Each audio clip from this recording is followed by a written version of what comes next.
El señor Juste encarna a la perfección esa categoría de pensadores contemporáneos que ha sustituido la lectura rigurosa por el dogma bien pensante. Como individuo francamente comprometido con la libertad individual y el comercio legítimo, eso que la corrección política gusta de calificar como capitalista opresor, me veo en la ineludible obligación de examinar las ingenuidades vertidas en su reciente conversación con la señorita Huesoperro. Este análisis constituye el volumen 1, parte 1 de una serie. En esta entrega nos ocuparemos de la estructura mental del señor Juste. En la siguiente examinaremos con mayor detenimiento las fantasías utópicas de su interlocutora. El primer tropiezo de nuestro analista no es siquiera de orden lógico, sino de mero coraje intelectual. Invita usted a la figura más estridente del panorama digital y, en lugar de abordar las tesis que la hacen mínimamente relevante, decide dedicar un tiempo precioso a la hagiografía secundaria. Cuando la ignorancia se viste de prudencia, el resultado no es la cortesía, es el aburrimiento. En nutrición había un profesor que decía que tomarse una copita de vino al día era bueno, que es como que hay un señor de nutrición dando clases que diga esa tontería, pero lo que estamos diciendo es... Para comprender la magnitud de esta sandez conviene situar el contexto. La señorita Huesoperro pretendía negar la existencia de la psicopatía, cuestionando de pasada a su propio docente universitario. El señor Juste, si albergase el deseo de ser tomado en serio, en el debate público no puede responder apelando a la anécdota personal. La experiencia anecdótica no solo es inalterablemente inverificable, sino que conceptualmente invalida la analogía. La psicopatía goza de un consenso clínico indiscutible. Dudo francamente que encuentre usted a un psiquiatra sensato afirmando que Charles Manson carecía de patología y que únicamente sufría de las secuelas de un entorno misógino.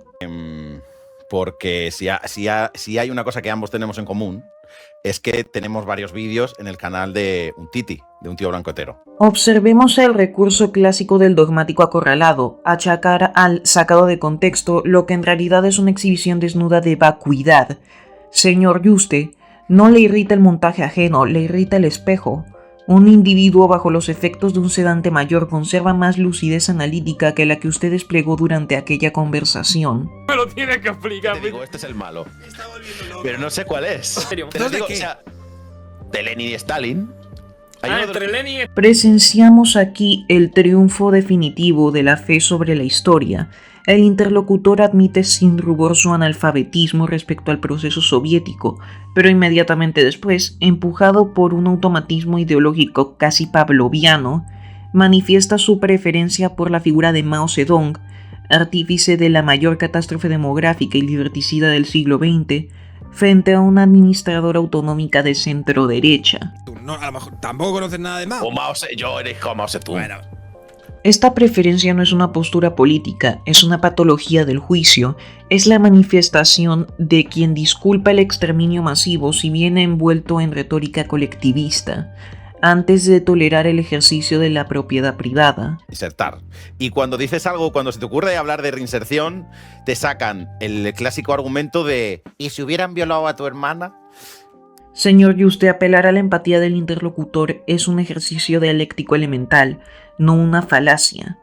Por otra parte, la institución penitenciaria no nació históricamente con vocación pedagógica, sino como un mecanismo de contención para que el Estado monopolizase la administración de la justicia y no caer así en barbaries. La pretensión de que la reeducación estatal basta para disolver la podredumbre moral y la violencia de ciertos sujetos es una fantasía profundamente hegeliana y marxista, ajena a la naturaleza humana. A la hora de hablar soy tan... Te voy a preguntar una cosa, ¿qué opinas de los tibios como yo? Usted no es neutral, señor Juste, usted es cobarde. Comulga activamente con el socialismo de salón de la esfera digital española. Proclamarse equidistante mientras se abraza al ideario de Huesoperro resulta francamente grotesco.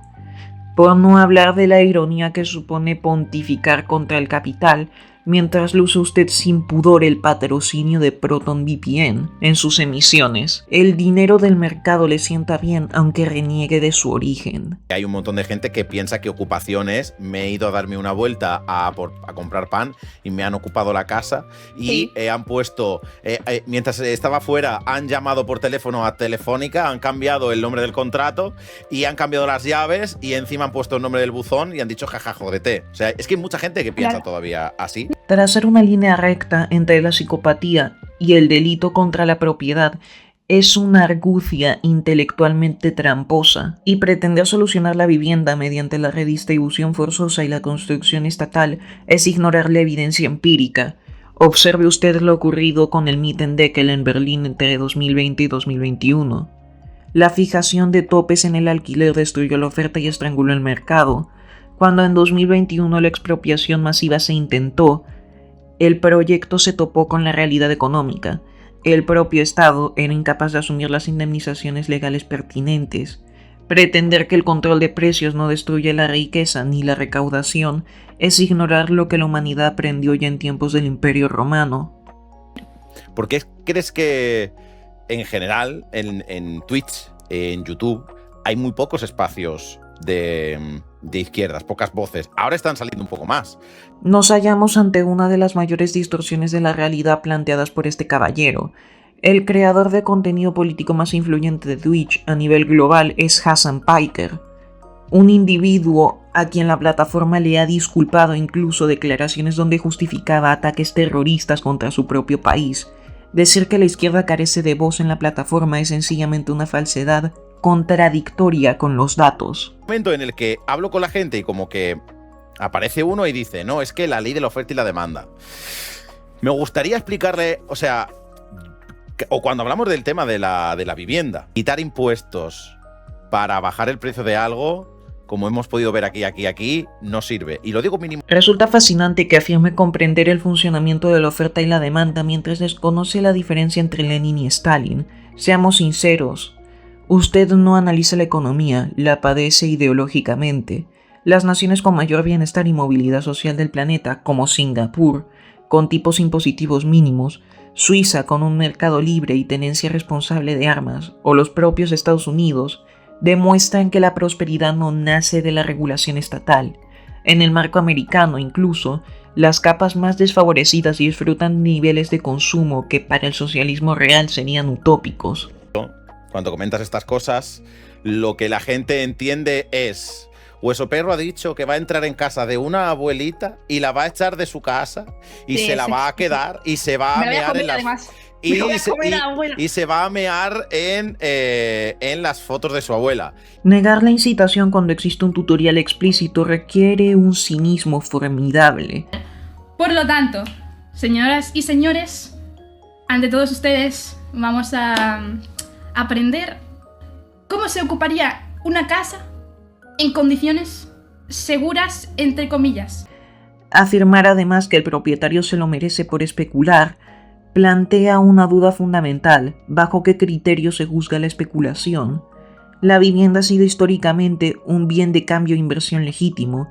Ciudades como San Sebastián en España cimentaron su prosperidad histórica precisamente en la revalorización y comerciabilidad de sus bienes inmuebles. El problema habitacional que omiten en su ferviente devoción por el Estado es la asfixiante red burocrática y regulatoria que paraliza la construcción en España.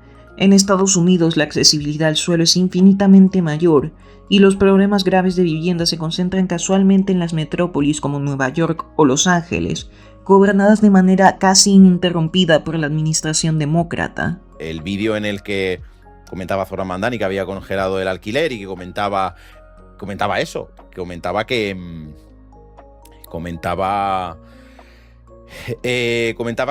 bueno, que construir vivienda está bien, pero hay que facilitar el acceso a la vivienda, hay que quitarle pisos a las viviendas vacías. Analicemos los resultados objetivos de esas medidas. Las políticas de expropiación y acoso a la propiedad privada provocaron la huida masiva de inversores en Nueva York, traducida a una pérdida de unos 11 billones de dólares en recaudación fiscal.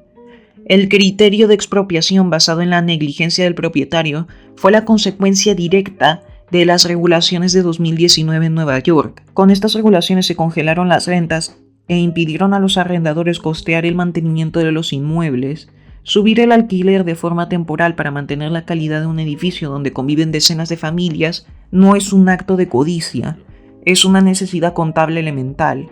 Ignorarlo destruye el Parque Nacional. Con la gente que alquila, pero la realidad en mi caso era una casa que era de mi abuela y que mi padre hasta en 3 ocasiones me dijo: Antoñico, ¿tú no te querrás comprar la casa de la abuela? Y yo le dije a mi padre: padre, ¿quieres que te compre la casa y te la quedas tú? Yo te la regalo. No, para ti, no sé qué cuánto. Seguro.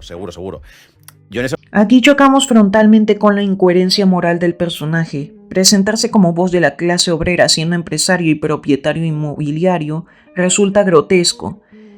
Que la propiedad provenga del patrimonio familiar no me resulta objetable en absoluto. Es natural que los padres trabajen para legar un futuro mejor a sus hijos. Lo sangrante es la quiebra de su propio código ético.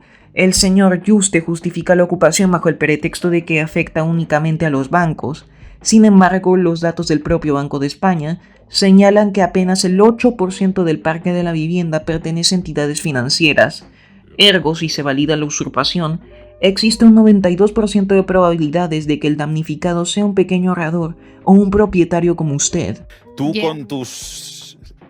con tu alrededor, ¿cómo te comportas en ese sentido? A nivel de ser vegana y demás.